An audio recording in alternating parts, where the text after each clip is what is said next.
Prepare to embark on a journey spanning millennia, full of incredible heroes, devious villains, heart-stopping battles, and unforgettable moments. You've been asking for it, and we're finally here to deliver. Introducing Middle-earth, the podcast. This new show will be available exclusively on patreon.com/spnet and cover all of the written work, movies, and other interpretations of J.R.R. Tolkien's Legendarium. And I'm pleased to say that I won't be doing this show alone. If by my life or death I can help make this show more incredible, I will. You have my voice. And you have my knowledge. If this is indeed the will of the fans, then I will see it done. Spiteri, Aletha, and Richmond. 3 companions. We will form Middle-earth, the podcast. Available only on patreon.com/spnet.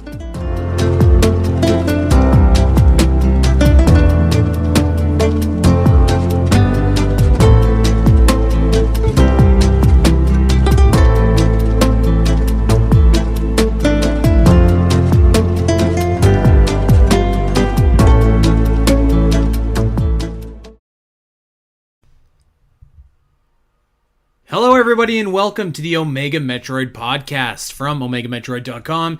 My name is Andy Spiteri, and yes, I am still all by myself. Dak is just getting back from France. Doom has picked the world's slowest internet provider in terms of getting services to his house, which means that I have another episode to fill this week solo, but I didn't want to do another solo episode. I thought that might be a little bit too much of just me, so I wanted to actually crack open the Patreon vault here and give you guys a different kind of episode. So not a ROM hack review, not the Great Metroid Area Ranking, but rather I am going to release an episode of GUI Plays Metroid, and specifically I'm going to release an episode dedicated to GUI Plays Metroid Prime 4.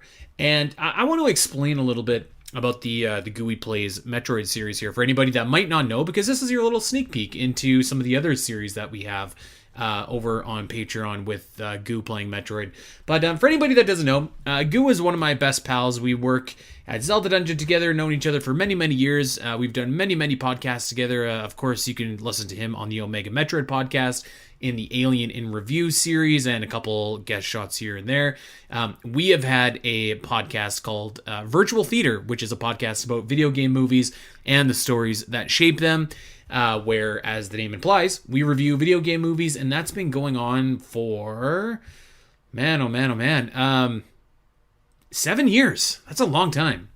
7 years. We've covered it all. The good, the bad, and the ugly in that time. And so one of the things that we wanted to do is when we were thinking of a new Patreon series, GUI is a Metroid fan, but you know what? It's fair to say he's not a diehard Metroid fan, and so what we wanted to do was get him to play some of the games in the series that he had never played before. So coming into this idea, GUI had played Super Metroid, he had played Metroid Prime, and he had played Metroid Dread. And so we thought, well, great, we're going to take the concept of a newcomer playing Metroid and experiencing these games for the first time, and just kind of like present what that experience was like for everybody. So we actually did a couple of different episodes on GUI Plays Metroid Season 1, which was on Nestroid. So there was about 4 hours worth of podcasting about his experiences playing Nestroid for the first time, making his own map, fighting the boss, just kind of detailing what that experience was like. And we just wrapped up Season 2, which was a Metroid 2, funny enough, going right into each other, and similar kind of thing there, multiple hours just of conversation about the evolution of the Metroid series from the first game to the second, what being on the Game Boy was like, the idea behind Samus going in and eradicating all of the different Metroids, but we wanted to give ourselves a little bit of a buffer in between doing Nestroid and doing Metroid 2. And so what we decided to do was in January, we decided to just record a podcast about Metroid Prime 4. Now, I'm going to preface this for anybody that is curious or just needs to hear this so that they can make an informed decision about if they want to listen to this episode or not. I would say that Goo was of the same opinion as some of the people, including myself, Doom, and Dak, that you may have heard on the show, that were, fairly disappointed with what we ended up getting in Metroid Prime 4. But nevertheless, him and I had a really nice discussion about some of the things that worked, some of the things that didn't work. And it's funny, some of the things that he didn't like were totally different than some of the things what I didn't like as a diehard Metroid fan. For someone a little bit more casual in the series, there were some other things that actually reared their heads for Gooey instead. So everybody, please enjoy this episode. And really quickly, before we do release this episode, I do want to say actually that we had a little bit of Metroidvania news. So that's kind of cool. I would say that, you could look at these two games as two of the absolute best games of all time, best Metroidvanias of all time, but you know what, maybe best games of all time as well. Hollow Knight and Hollow Knight Silksong, it was announced, are getting a physical edition for Switch 2, PS5, Xbox, and they are releasing later this year in the 16th of October. So, you know what? And they're still very reasonably priced for what you might see a lot of physical edition, smaller indie games going for right now. So it's about $45 USD for the complete package. And there it comes with a lot of cool stuff in there. There's a game manual, a poster, and you've got a map of Farloom on that poster as well. You've got some reversible covers. So lots of stories out there. Check those out. But this is one that if you were waiting for a physical edition, or you just haven't got on Silksong or Hollow Knight yet, could not recommend this enough. I thought that Silksong was like heads and shoulders the best game of 2025. So would very much encourage anybody that hasn't got on the Silksong bandwagon. I guess you could call it the Silkwagon. I would encourage everybody that has not got on that fabled Silkwagon to go ahead and check this out. Pre-orders are coming live shortly. So there we go. A little bit of Metroid news for you all. Hope that you guys enjoy this episode of Gooey Plays Metroid. Would love to hear feedback about everything that we're doing. And the cool news is that we have decided to go in sequential order. So you know what? We're playing Super Metroid next. One of the games that Gooey has already played, but now with the additional context of the first two games, a totally different experience. So everybody, please look forward to that, and we will see you back here for our regularly scheduled programming next week as we review the first calendar year of the Switch 2. So until then, everybody, take care.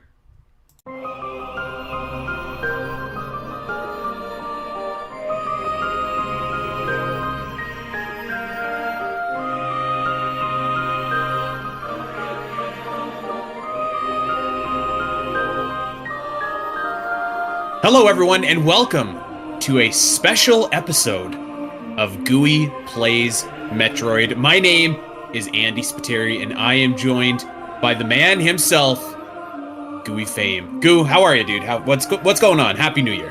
Hello, Happy New Year. I am doing well, and we're doing a back-to-back recording, and it's one of my favorite parts of the month is getting together and doing these episodes with you. So I'm in a great mood today.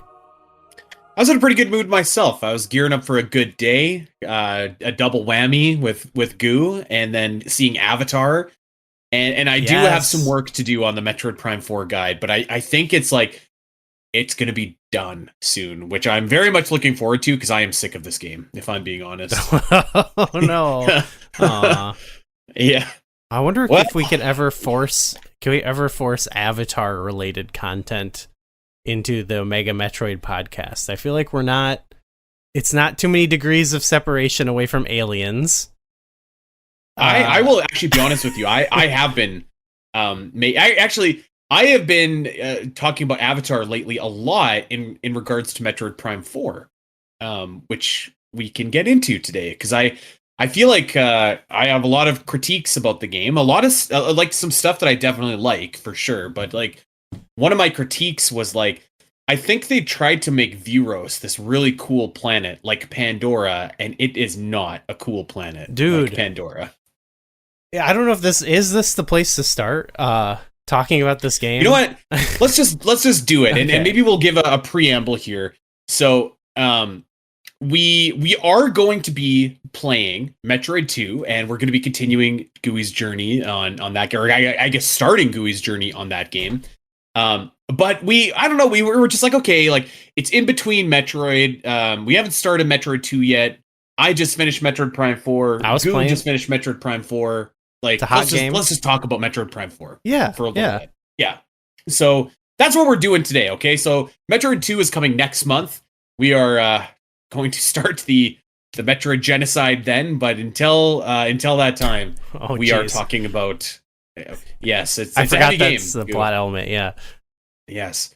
Well, we are going to be delving into our thoughts on Metroid Prime 4, and I have a couple of key issues that we can bring up. We can go back to the planet Vuros if you want to start there. If you want to start, and I don't have a format. I just figured we'd talk about the game, what we like, what we didn't like. So yeah, I mean, I don't know, Goo, if you want to start with Vuros, kind of where we kicked off with Pandora. Speaking of Avatar, or if you just wanted to give your just overall sentiment of the game, either one.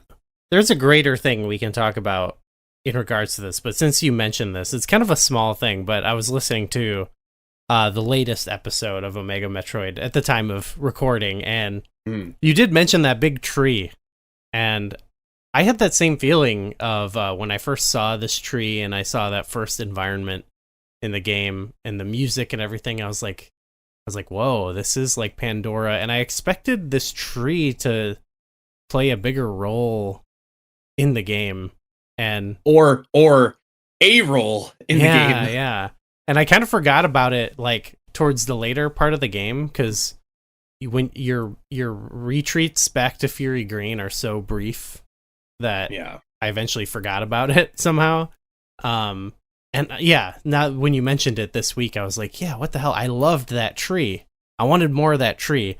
It makes me want to pick up. I actually kind of want to get that Frontiers of Pandora video game. I've heard good things about it, and I'm like, I do want to kind of play a game and hang out in Pandora. I know this is That'd nothing be awesome. I've heard good things about this game, so this might be a game I eventually pick up. I'm in Avatar mode right now. After I'm high off of the movie, so okay. Yeah. I mean, I might be right with you. Seeing it in T-4 hours here. Whew. So yeah, let me know. Yeah. I think, you know what? How about this? Yes. Let's talk about some of the positives for this game, because there are positives. Yeah. I want to say, I think too, that this is the... yeah, go ahead. I'll say all around, like, it's hard to talk... It's a game that I, like, want to be, like, really stoked about, because I was excited to play it. Yeah. But it did leave me... Just my overall thoughts on it was that it did kind of disappoint me. I wasn't too far off from some of the things you guys were saying on the episode. There was a lot of criticisms, like, that I didn't care as much about, and parts where I differed, but overall I think your sentiment, I kind of was where you guys were at, where like I feel like if I had to give like a letter grade to the game, it's like at its best like a B minus, and at its worst like a C plus. Like I was constantly kind of in that range playing it. So that's my overall takeaways, but there are positives that I'm definitely happy to talk about. But yeah, sorry to cut you off. I just want to say that's my overall feeling. And I think I'm pretty much with you.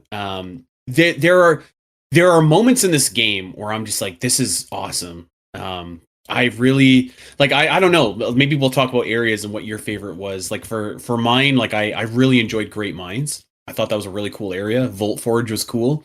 But then there's other moments as well. And I am like by far, I think, the most charitable towards Soul Valley, but like even I'm replaying it on hard mode. And like once you've done it once and you've kind of like maybe it's lost its luster a little bit, it's not a fun area to replay. Yeah, I just I was disappointed as well. I will say, like, playing, like, actually, like, watching and playing this game is, like, spectacular looking. Yeah. Like, it's so gorgeous. It's so... And that was clearly, like, the push from Nintendo. Like, I don't know if you read that Famitsu interview or not that they did. With, I did a bit. I forgot some of the parts, but I went over the parts you guys were talking about in your episode. I mean, like, pretty much, like, they say a couple of different times, like, Famitsu's like, sell me on Metroid Prime 4. And, like, the first thing that they say is, like, it's the best looking Nintendo game. Like, we really push the graphics to the limits. I would probably say that's the best part of Metroid Prime 4. Best looking and playing, like, this is same as your sentiments, but I was switching between both modes, visual modes, and they both ran really well and looked really good. And it was nice that it was cool to see like a Nintendo game kind of give you those options and like actually seem like it cares about the game running well and stuff. So, in terms of that, I was like, they, which I sort of get. I feel like of all because it sounds like had their hands tied a bit. Like they had to restart production, and they already probably had a ton of stuff in place. And so I feel like I also have a hard time being kind of upset about the game, because just reading the circumstances, I'm like, well, I kind of understand why things are the way they are. And I do feel like of all the things they probably could more easily improve in that amount of, like, the amount of time they had was just like making it look and play really well. You know, I don't know though. I don't know. Yeah, and it does play well. It certainly doesn't reinvent the wheel, but it plays really well. I think Viola is really fun to drive around. I will say I don't like the combat on Viola. I don't know if you feel any differently. It's a little, I think everything kind of related to the desert we can definitely talk to. Like, I think it's like almost like a death by 1,000 cuts thing for me, and the combat on the bike is one of those things, but it's not something that I like. I'm like, I wish this game didn't have it. I almost like kind of wish that it was more engaging, or, you know, there's more going on with it. Like, I would be fine with it conceptually. It just feels like very entry level, and then nothing cool happens with it. There's like a boss fight that's kind of fun, or actually two boss fights really with it that are kind of neat, but overall the moment to moment combat when you are in combat isn't that exciting. I'm pretty much with you. I like it conceptually, but I actually wish that they wouldn't have included it, just because I think that in execution it wasn't very good. Yeah. Well, I'll tell you what. Let's maybe just talk. Did you have a favorite area from this game? A favorite music? Like, what were some of your favorite things about Metroid Prime 4 before we move on to the other side? I think all the areas taken as their own thing all have something cool going for it that I like, and I think they all have like cool environments and stuff like that. But I feel like when I rank them, when I was trying to rank them in my head, I was more ranking them in the context of like where I was in the game and how much I was enjoying the game overall.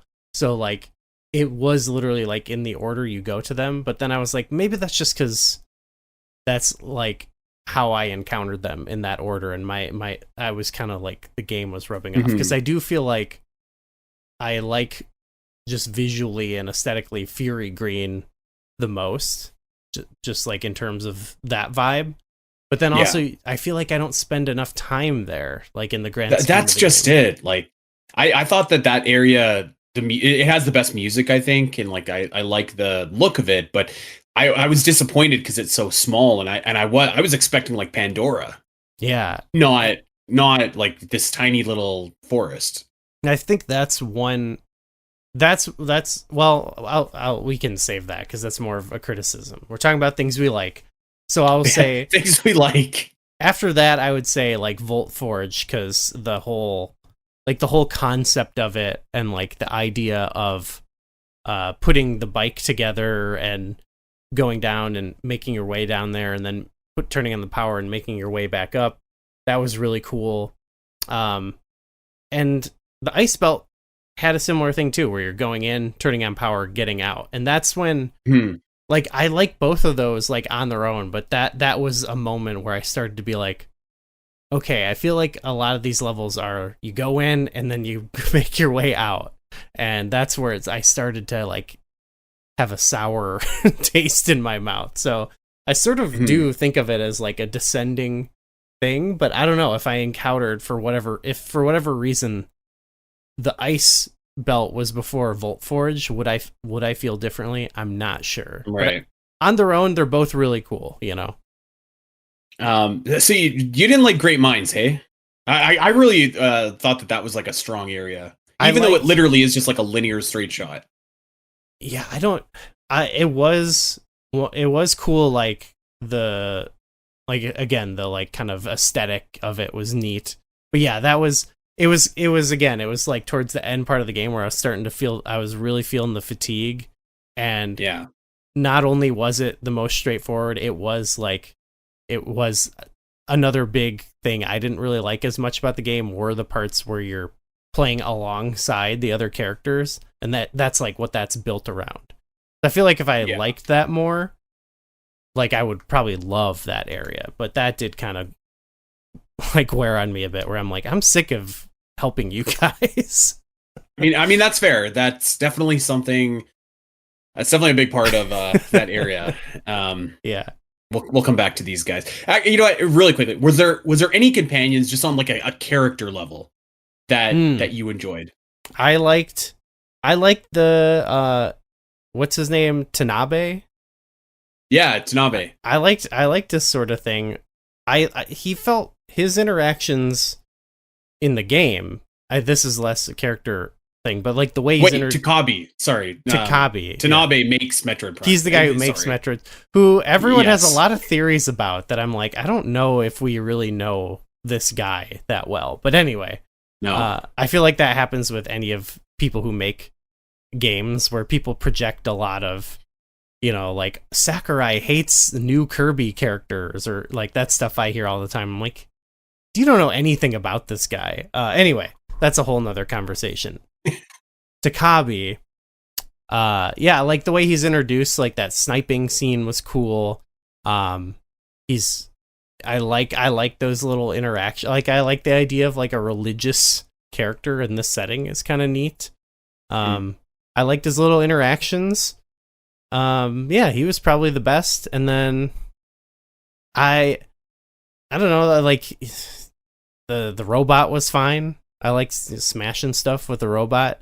When I think of those characters, that's where I think of like I could imagine like a version of this game implementing those characters that I really like, where you take more advantage of Takabe, the sniper, where you're doing something and he's sniping. Yes. Or there's some brief moments where you have the robot view smash some stuff, but then he just kind of goes away.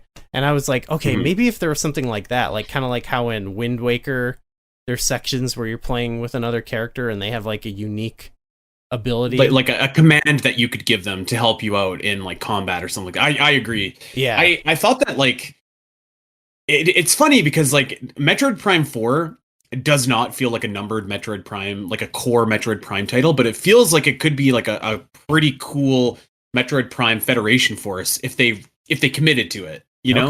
Okay. I did recognize things from this game, like from playing Federation Force.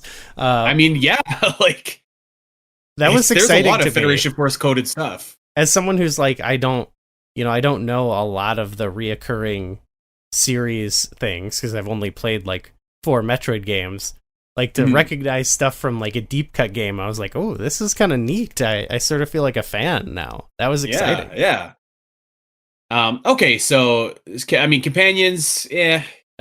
One thing that I thought was a pretty consistent strength of Metroid Prime 4 was the boss battles. I Yeah. thought that they were all good. I thought they were challenging.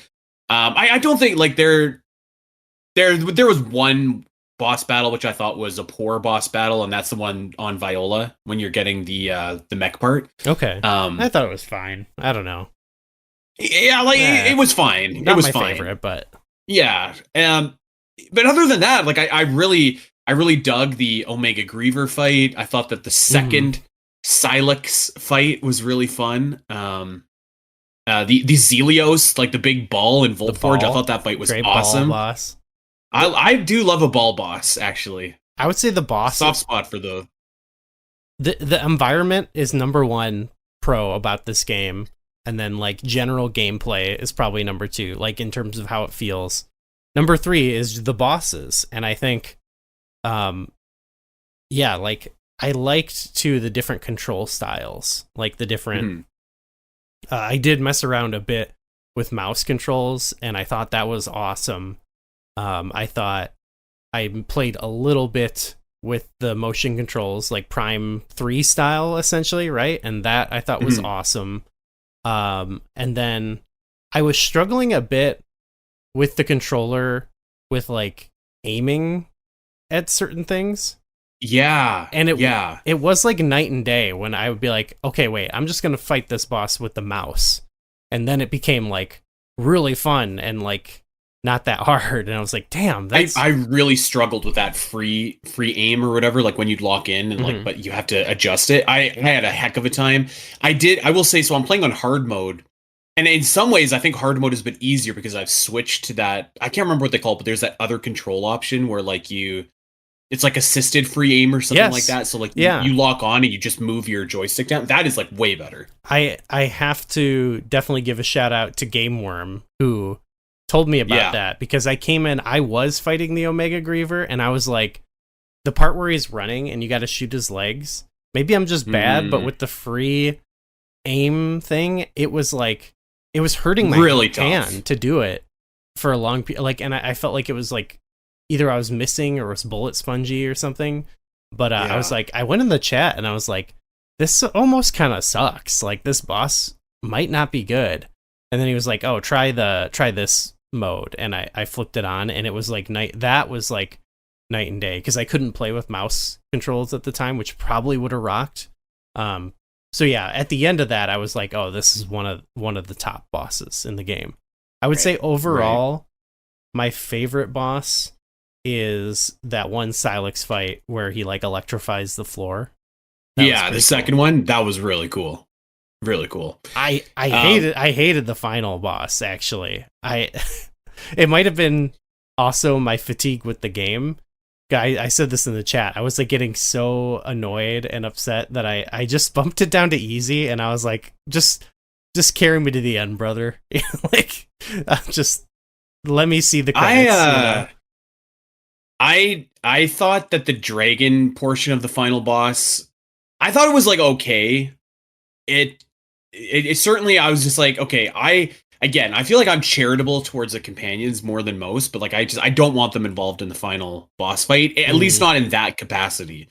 So I didn't love that. I'm like got to do that on hard mode tonight to beat the game. So I'm not looking forward to that at all, because I think most of the battles just could be reviving all these guys. I thought that the second part, like, it's tough. And like, it would be different if they did something, or like they had special commands that they like contributed to the battle, but I don't know that they do. No. The second phase where you're just floating in a wormhole, I thought was rough. Really rough. That was my favorite part. I was like, whoa. I did like the last phase, I will say.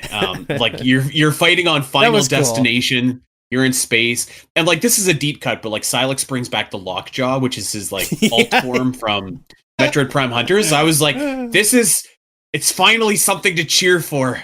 That was what Thank that was. God. And look, that was one thing that was funny coming to this. Like, I didn't know who Silex was, like, because I've only played Prime 1 and then so like 2D Metroid games basically, and just I picked up he was a big deal over the years because you always see, Metroid musings. Will Silas be in the game? Or look, Silas is in the trailer. Silas. So I was like, his government name. I was like, this guy, he's a big deal. But I thought that was so funny. I was like listening to your podcast, and you guys were like all fired up about the lockjaw, and I was like, what the hell is the lockjaw?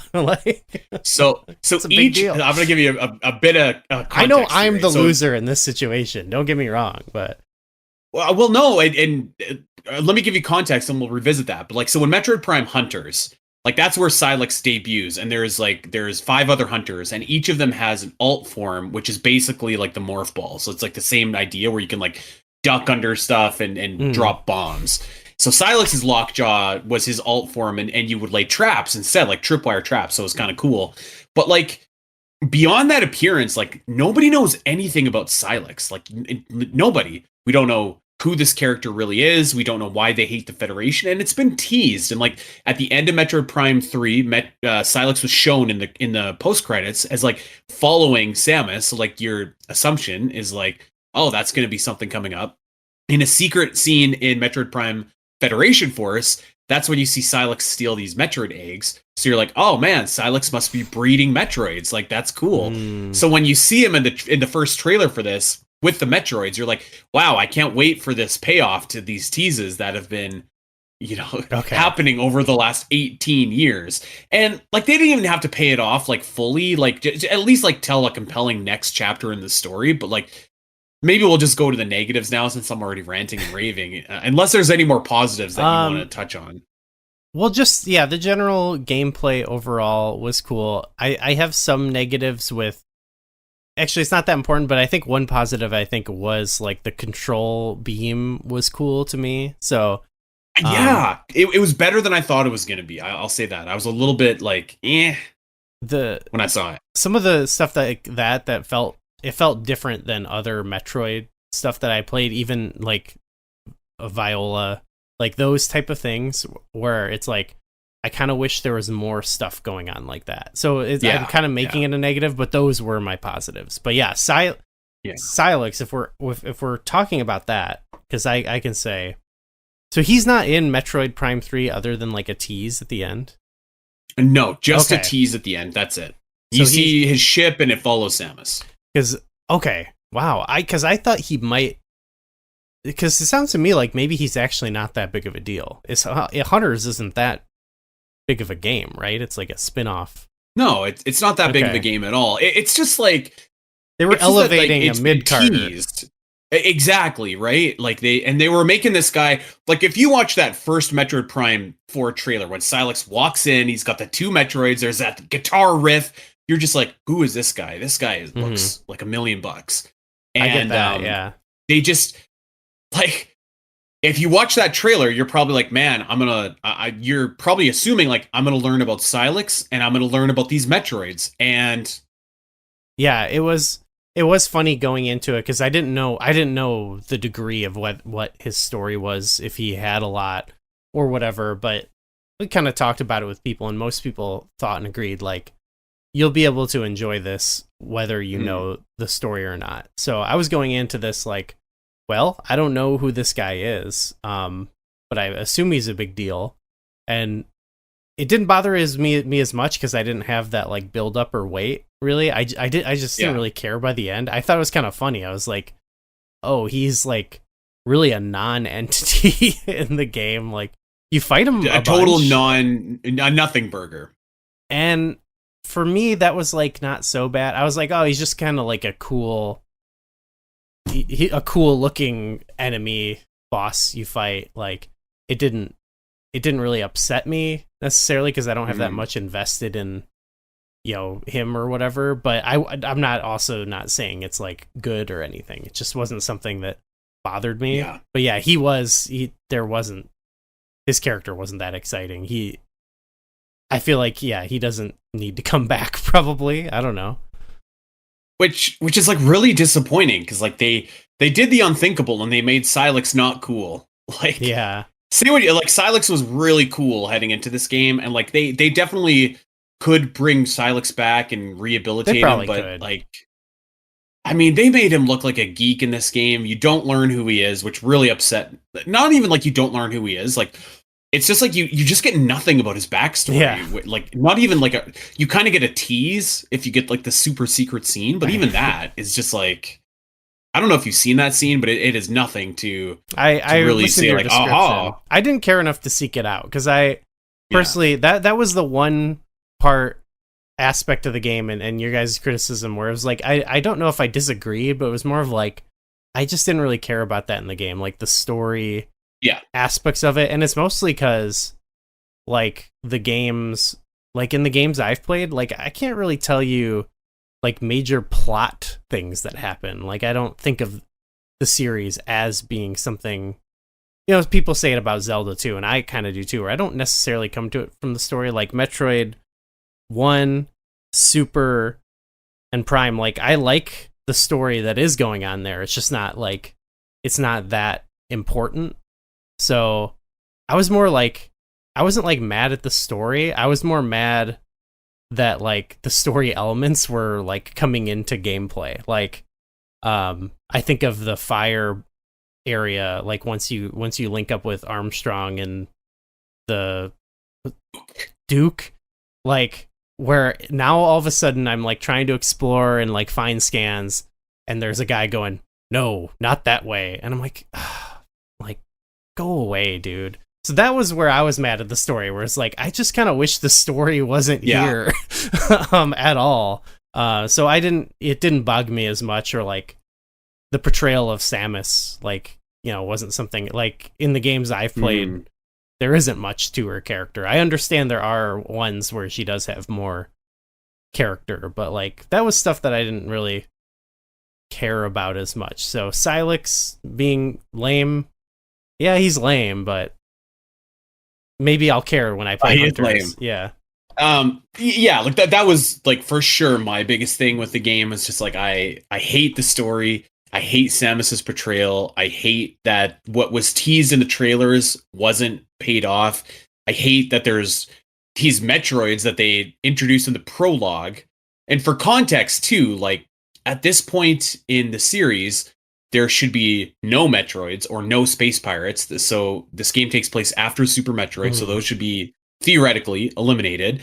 And I'm not saying that like you could definitely make up a story reason to bring them back, but I think you have to at least say, hey, this is why Metroids and space pirates are back. And the game just spends like 2 seconds being like, yep, Silex has an army of Metroids and space pirates, and like that's all they're interested in really saying, which I thought was like, I don't know, just very, very underwhelming and very just like cavalier, to say the least, of them. And then so that really like rubbed me the wrong way that like they didn't touch on that at all. Like I almost feel like I was lied to with the marketing of this game, because it was so heavily on Silex and the Metroids at one point there. And then like I feel like it was like kind of underwhelming, like the story of the Lemorne as well, which felt identical to me to basically Metroid Prime.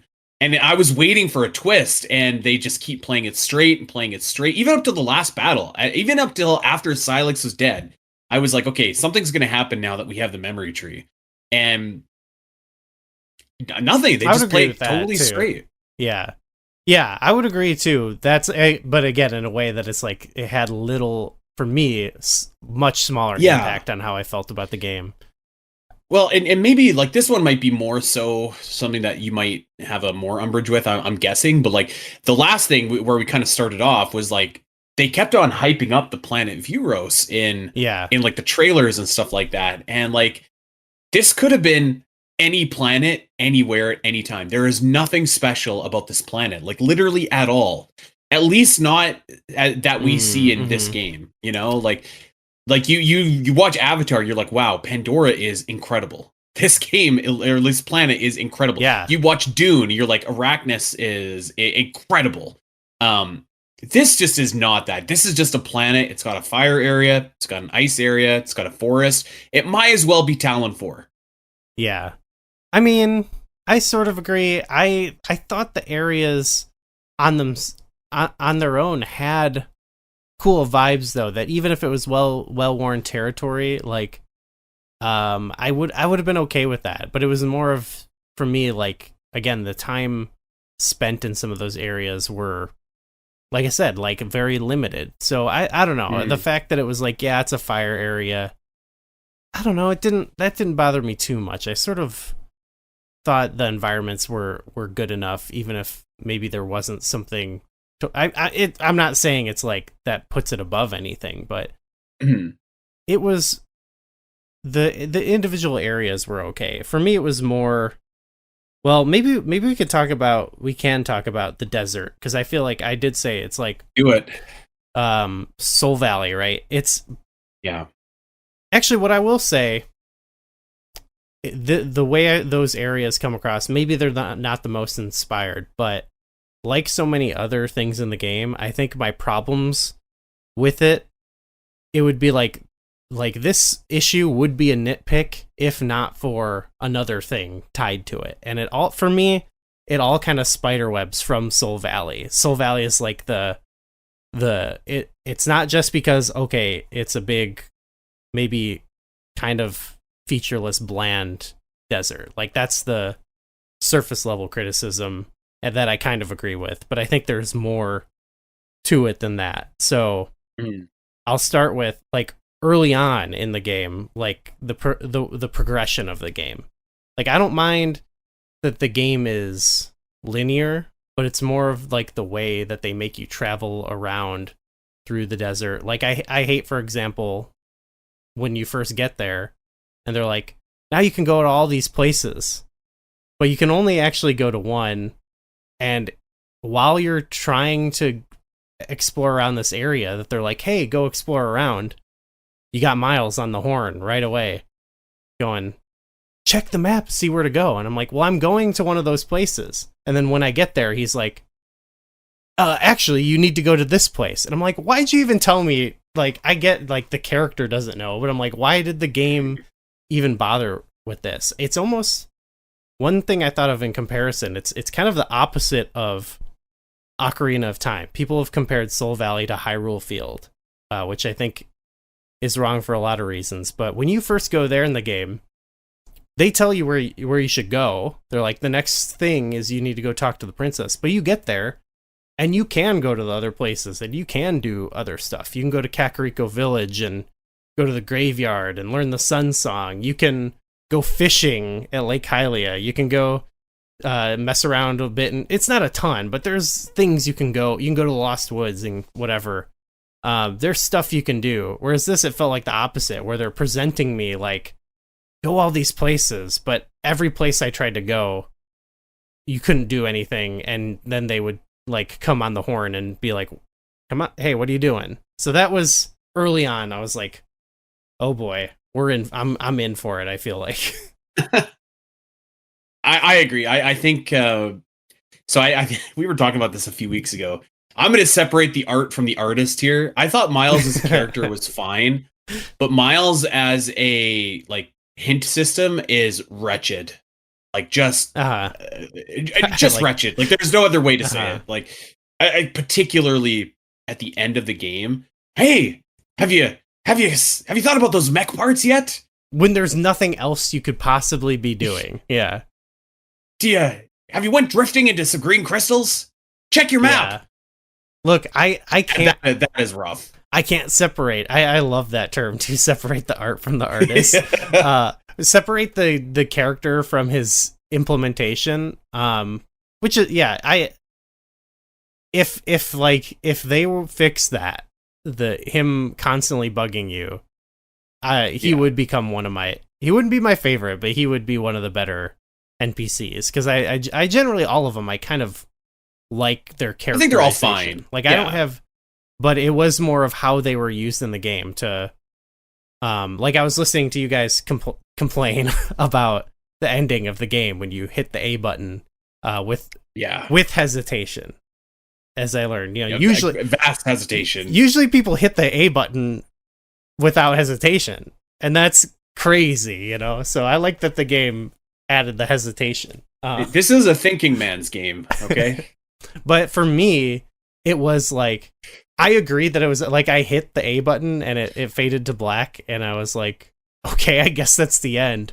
But I wasn't like mad, like I wasn't like, oh, Samus should get in there and save these guys. I was like, I want to get away from these jabronis so hard right now. Like, and similar, I know this is a walk away, but when people were talking about like Samus is rude to these characters, she doesn't respond. Yeah, she is. I don't agree. When I'm watching this, I'm saying out loud, can I say the B word? I was saying, shut up, B word. I'm Samus. Like, that's what I was saying, like, half the time I'm playing this. So anyway, Miles constantly bugging you throughout the game. It was a real drag on the game for me. And like, it took away any, I was like, why? It's not an open world game, which people are saying, but why even try to present it as like this big area that you can semi explore quasi around, open world, yeah, when you're really not allowed to explore in the game? Like, this felt like Nintendo has gone away from this, you know what I mean? Like, people complain about Navi or Fi or whatever. I think he's more annoying than any of those Zelda characters, and I thought they had kind of gone away from the companion constantly telling you where to go. Like, it's a really curious decision, like, that they did that with Miles, because like the first Metroid Prime and frankly all of the Metroid Prime games have a really effective system that if you are not, like, if you're not advancing, something will pop along on your map and it's just like, hey, check out this room somewhere. That's it. Yeah, that happened. You can turn it off if you remember. want to as well. Yeah.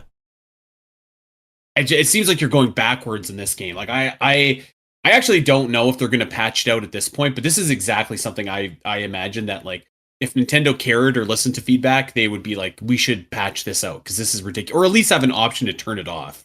Yeah, that would be nice. Yeah, or just have it do a hey, listen, type situation, and you can, like, once, and then you can respond. But that was what would get me, was like, there were some sessions where, like, I'm not even exaggerating, he talked to me 3 times while I was because I'm out there and I'm smashing these crystals because I know they want me to be, but the whole time he's telling me, like, go here, and I'm like, okay, but I'm doing the thing the game wants me to do.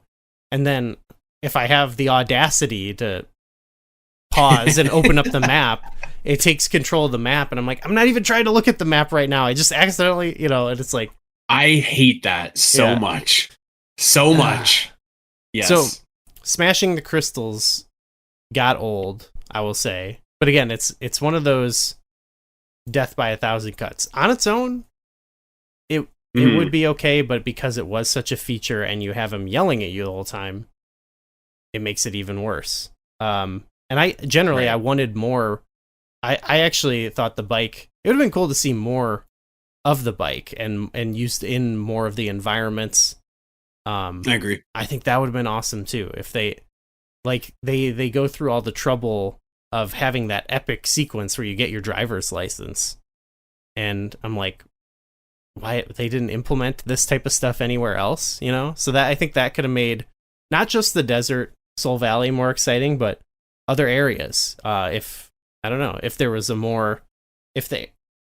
it seems like they built their society around this motorcycle. It would have been maybe cool if some of the places had, like, more parts where you could traverse through normally, but like longer sections where, hey, if you want a shortcut, you can ride the bike, and there might be like some fun little things to do on the way. I don't know. Maybe even green crystals. I think, like, Dak pitched this too, but like, I think it just would have been a really great idea to have, like, almost like underground tunnels that you don't drive the whole way. It activates a cutscene, but like, you can just go right from Bolt Forge to Icebelt, or right from, you know what I mean? Instead of like going through the desert. And my one of my big things with the desert actually is, like, I think the combat on Viola is so poor that, like, you constantly have to deal with all of these, like, flying sentries and birds and stuff at you, and like fighting it is not fun. So it's just like, ugh. I actually, like, really like the idea of this barren, lifeless, kind of creepy desert. Like, I like that a lot, but it does feel like really old, like the way that the game is presented. Like, this is not like this is not the Gerudo Desert from even Breath of the Wild, which came out 9 years ago. You know, like this is something that feels like much more dated than that. And it's like your main, it's like your main hub, which I feel like is a little less like having the main hub be like that type of area is weird. And it felt like I'll also step back, and we don't even have to go down the route of like the music or whatever, but I did feel like if you think about like a area you spend a lot of place in, like in Breath of the Wild, the vibe of the music can be more dynamic. Like if you approach a tower, if you approach what's his name playing the Cass, or if you get on a horse, you know, some uplifting music plays there. So while, you know, we could shelve the amiibo combo, I will say it was a little just like, I liked the creepy desert vibe, but I felt like that whether I was smashing crystals, riding the motorcycle, shooting at an enemy, near the tower, or like the Federation wreckage, like it was always just that one note.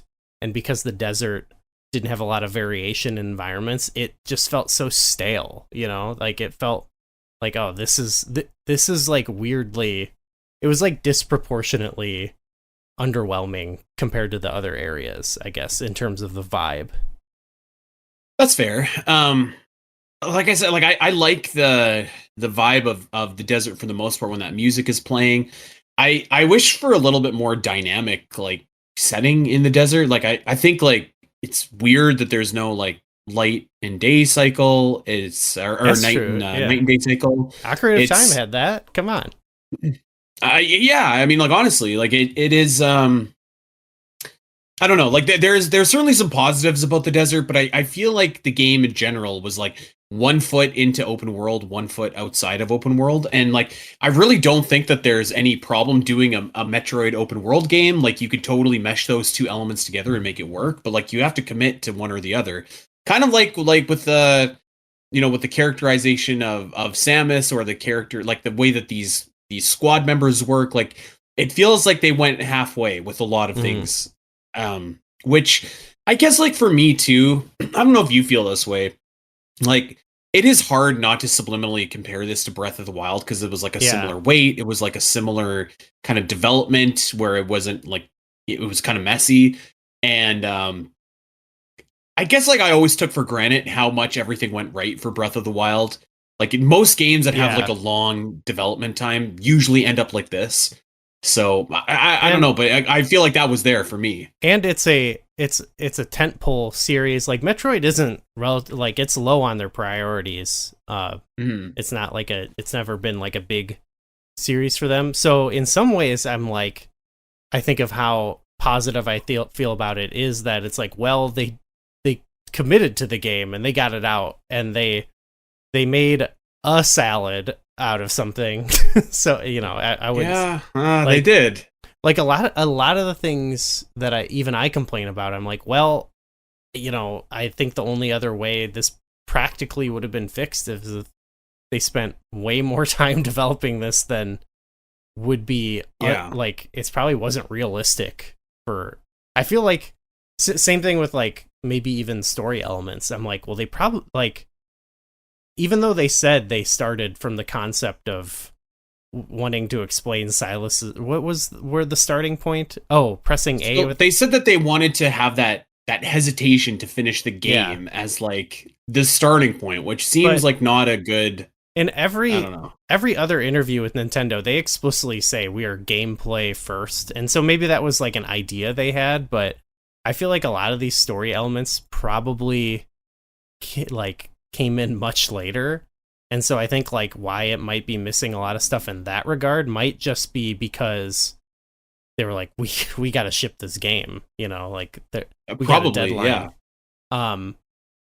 I can understand the Breath of the Wild comparisons. What I think from definitely not the story, but from in terms of like the world and the gameplay, I sort of mostly in the open world aspect or how the world is structured. I kind of think you compare this more to Skyward Sword, and McKenna says this all the time, where she'll talk about elements from Skyward Sword that you feel like it's them gesturing towards, reaching towards what we eventually got in Breath of the Wild, but they maybe didn't have the time or budget or scope to like fully get there. And that's how I felt playing this game. Like, for example, another thing that's like this was a problem, but it's made worse by Soul Valley, or it could be a nitpick, is the world connectivity. Like, people complained about that, how the areas were all separate. I wouldn't necessarily have minded that if not for the fact that traversing between them is also like just not it. Like, you go out to Soul Valley, Miles gets on the horn and annoys you, and then you drive across the desert and you maybe smash some crystals, but nothing too interesting happens. And if you stay there too long, Miles gets back on the horn and annoys you. So that it reminded me of, like, that's something that it's a problem I sort of have with the sky in Skyward Sword, or like the world of Skyward Sword, where I feel like going down to the surface, like compared to other Zelda games where I kind of feel like the world feels more like a real world, even though they are only connected by a few points, like that just made it feel like separate video game levels. But the sky is much more fun and nice to traverse through, Yeah. I don't think that's like the worst actually comparison. I mean, I think like full stop, like Skyward Sword to me is a better game in every respect. When you think about like what it's trying to do, like it was trying to innovate with controls. It was trying to innovate with presentation, and it just like, that's what bothers me about Metroid Prime 4 is like it just feels like there was no thought of innovation. It felt like there was like no thought to like, okay, like what has been set up in a consistent story before this, and like how can we tie this vision that we have for this game into that? And like, I guess I feel like we were even misled about the developmental restart, because you read that Famitsu interview, and it certainly seems like Retro was working with a lot of leftover like ideas and maybe even concepts and development like from the original version of the game, where like I think you read that or you listen to that video from back in 2019, and it's very clearly like, this game is not good and we are going to restart the game. And so like, you're just like, wow, that's great. Like, thank you for taking ownership of that. But then like all of these not good ideas seemingly are in the game. And it is like a lot of like what this game does, I feel like is very hard for me as a diehard Metroid fan to reconcile with, because it's just like, how did you possibly make this decision in this game? And how did so many people sign off on this? I do feel like it. I think it does come down to that they did just like, it was sort of a salvage operation a little bit. And I don't know, maybe they were misleading. I don't know. I guess I didn't know what to expect. But yeah, it does. I don't know. It's like, I at the end of the day, it's like, how did it affect me playing it? And I felt negatively. But yeah, there are parts of me that I'm like, well, I guess I understand why they did it, but it's not much comfort, I guess you could say. No, not much at all. Okay, so we've talked about the desert, we've talked about the bosses. That was a high spot. Story, you're kind of like, like like whatever. Music, I think we touched on. Areas we touched on. What else from this game do we need to go over? Just one final sort of thing. It's again, it all stems from this. But the mech part quest. Yes. That's another one that was kind of disappointing, because they were all just in the desert except for one, and it was like, it's different than other quests of that sort, where actually it reminded me of the Twilight Princess book quest, where they just kind of tell you where everything is, and it's really just a matter of, you just kind of got to go there and do the thing. You know what? That's not a bad, like, That's not a bad compare. I will say I think Twilight Princess maybe is like a touch worse because it's you don't have a fast mode to get there. But I mean, like like you look at Metroid Prime, the artifact hunt. You are cool. incentivized to go back to the world and re-explore, and there's usually like some puzzles or something that you need to do in order to get those. And I mean, like it's here. It's just like okay, here are the 5 points on your map where they are. Drive and go get them. Fight a couple robots along the way. Yeah. That's it. And I feel like that's something that if the other areas were more interesting and you plopped them down in there, it would be more, I maybe it's a thing too where like there could be different levels of difficulty where it won't mark it on your map, say at like one level, but maybe if you scanned it, it'll mark it on your map. Or if you want to make it, yeah, totally. Maybe on hard mode that doesn't work either. You have to like either mark it and remember it. Like that I think is fun. I think it might not be like that because I think they're thinking people are adverse to like backtracking, maybe. But I don't know. I think they really need to put more into the other worlds in this game. And I feel like they're only in Soul Valley because there's not much in Soul Valley, I think like the thing that I don't like about this game is that it makes me, when I play this game, I feel like Nintendo thinks I'm stupid. Yeah. Yeah. You know what I mean? Like they just think I'm like this dumb brick who's just off track and like I need to be told where to go constantly. I need just very clear and easy mech parts. I need like to have my handheld, and it's funny. Like I feel like this is an off the wall comparison. I feel like WWE does this. If you ever watch it, they treat you like you have never watched a wrestling show before, and it's just like, do you know what I mean? Like I know. McKenna and I were just talking about this concept today. Yeah, like. I've been playing Metroid all my life. I get that this is for like new players, but like new players are smart.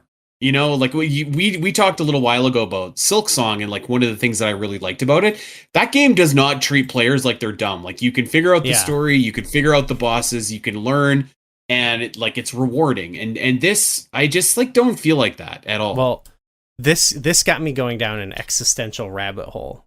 Follow me here, because I was thinking, how hard would it be to just like make have it as an option to not treat me like I'm an idiot and hold my hand? And then I did think of Silk Song, but then Andy, I was thinking we need to respect Nintendo's right as an artist to release the work they want to release and not just implement our features that we think, and we should, you know what I mean? I was sort of thinking, well, like I think Silk Song has the right to, make you work for it. I guess, I think they got the right to make a game where you don't got to work for it. But that, I mean, that doesn't mean I don't like it.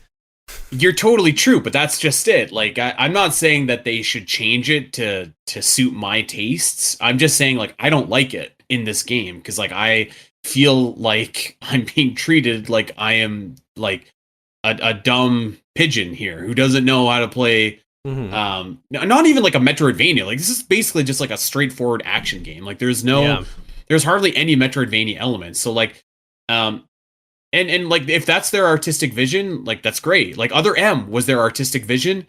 That's great, and everybody hated it. Yeah. And if they're proud of that power to them. Like art speaks differently to different people. So like that's definitely their right to make the game they want, but it doesn't mean I have to like it. And I wouldn't want them. I mean, I would want them to change it to suit my taste, obviously. But like, if this is what their vision is, like, I don't think it should be changed to suit anyone else's. But like that certainly doesn't mean that like people have to celebrate it either.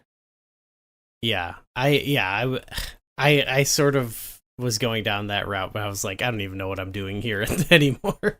I just felt like, the game, it really just dragged for me. Like there was someone made a meme that was the chart of like my excitement playing this game, and it was like, honestly, like, and yeah, man.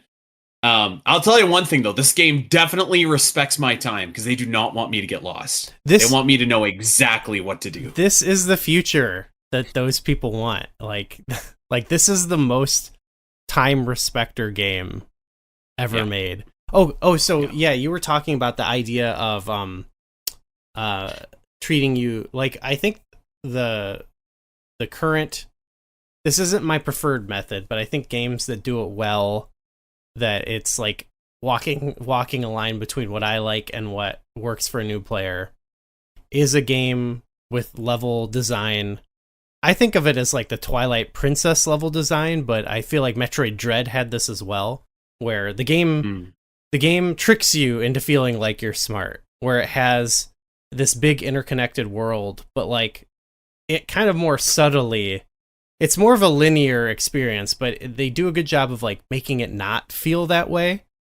I never in Dread, I almost always kind of knew exactly where to go next, and it was like you can go get lost looking for goodies, and that's how I feel like dungeons and in both Wind Waker and Twilight Princess are, where it's like they're not that complex, but if you want to like really get all the extra stuff, you got to go off the path and stuff. Like if you ever backtrack, the game kind of does it for you and you don't even realize it. And I'm like, at least do that. You know what I mean? But in this, it was very much like, no, we are going to hold your hand throughout most of this. So give me more like Dread. Dread, I think, was good in that regard, even if it wasn't my favorite in terms of world design. I think, I really love Metroid Dread. I don't know, man. This game was, I was so excited for it. I had such high expectations. And I just, it's hard for me to reconcile like why some of these decisions were made. And like, truly, if Nintendo thought that like this was not working and was not good, like why they stuck with this concept? Like, did they think that another developer could just do a better job? Retro probably did do a bit. If this game would have came out with the original developer, it probably would have been way worse. But like, honestly, at this point, I'm like, I would have rather just taken that awful game that comes out in 2020 or 2021 or something like that. So now we're like halfway towards a better Metroid game, instead of now it's probably going to be like another 5 years until, the next game that I actually want to play comes out. You think so? I feel like now I feel like they will continue, and I don't know, man. I have no idea what to expect, to be honest.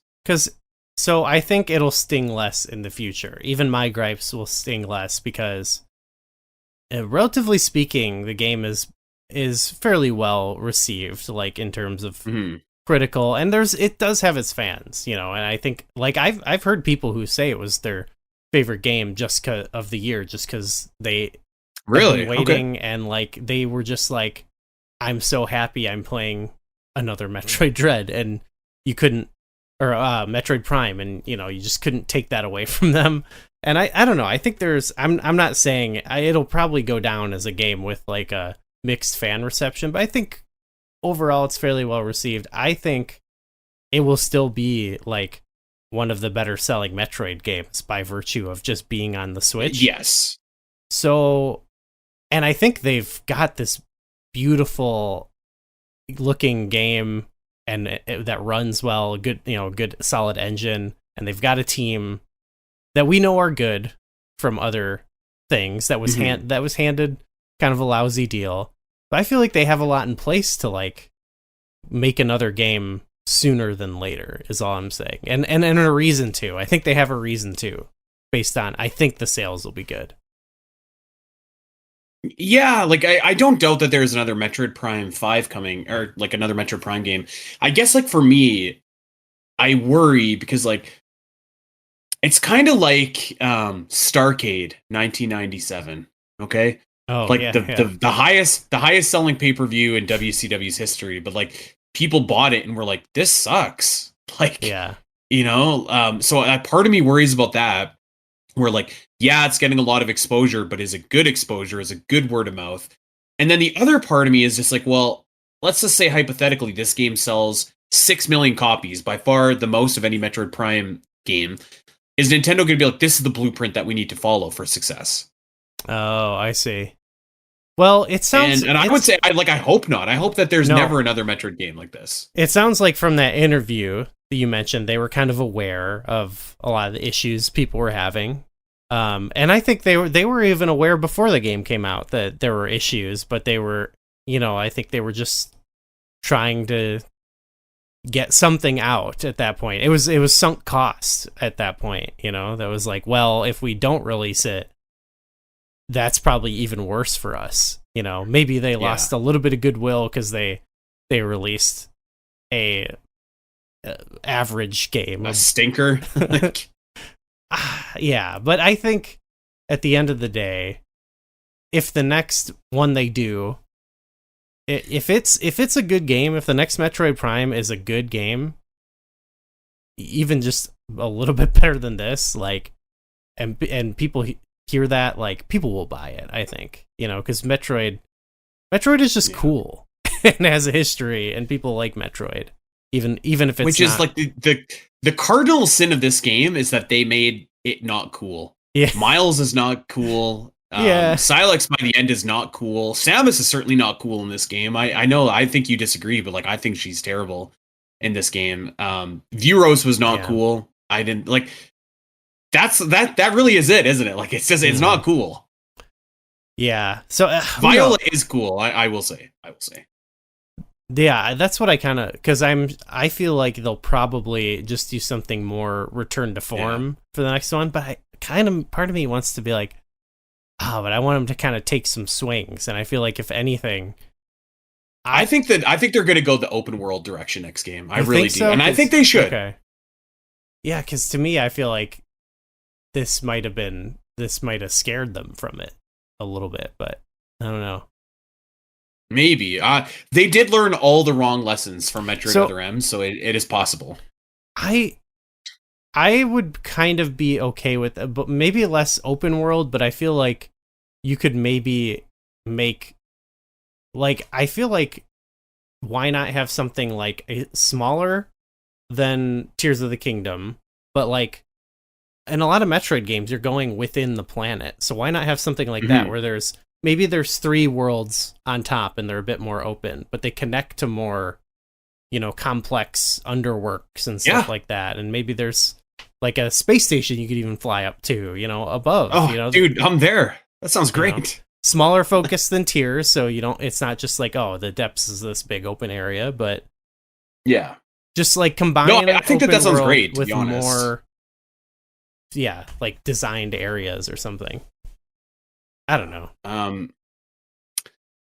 Disappointing. I feel like, I kind of felt like I'm at a loss for words now. Part of me just wants to move on to what's next. I just don't want to talk about this anymore. Just because I don't. It'll be. Yeah, I feel let down. I think I think whatever the next game is, it'll wash away the bad feelings, unless they truly, if they botch it again, that'll be bad. But I think by the next 2D game, I think we'll be feeling better. I hope so. When this is in the I hope that the next two... I made a prediction. Give me your Samus's percentage on this. Okay. I made a prediction that the next 2D game is going to be announced in 2026. And I think it's not impossible that it could even come out in 2026. What do you think about that? I have no idea, but I would be down for it. I say, why not? I feel like it's honestly the type of game that they could only announce it a couple months ahead of time. Yeah, and it right? could come out. Yeah, I would love that. Honestly, I think that would be awesome. I hope so. I need something to wash the taste out of this game out of my mouth. So, okay, well there it is. Yeah. Gooey Talks Metroid Prime 4. A mixed review to say the least. You know what? It's unfortunately. I think it's an average to good game overall. I think it'll go down better in the end. I think it's only maybe kind of damning because it's you want to expect better out of a Nintendo game, you know? Especially after a game with that level of weight and that level of expectation. If this game had came out like in 2012, like a couple years after Metroid Prime 3, like it's probably less of a conversation, but like it's not 2012. I think at that point I would be more like, it would be more in the, at least like my issues with Skyward Sword, where I would play it and I'd be like, yeah, it was good, but I think maybe they should rethink some of the conventions here. Like, this feels like that sort of thing. So anyway, all that to say, not all doom and gloom. I think we'll be okay. We'll be okay. Well, thank you for that. I do feel sometimes a little bit let down, but yeah, I mean a fine game. It's just you're looking for a little bit more than fine, I think, with Metroid Prime. A series known for its quality over the years, but we'll see what they do next, I guess. We know what we're doing next, and that is Metroid 2. The journey to SR 388 begins next month with Gooey hunting his first crop of Metroids. So very much looking forward to that. We do want to thank everybody for checking us out over on Patreon and supporting the show, and we hope that you are looking forward to Season 2 of Gooey Plays Metroid. We are going to get out of here, so take care, everybody. Enjoy the first month of 2026, and we'll see you back here in February. Ciao.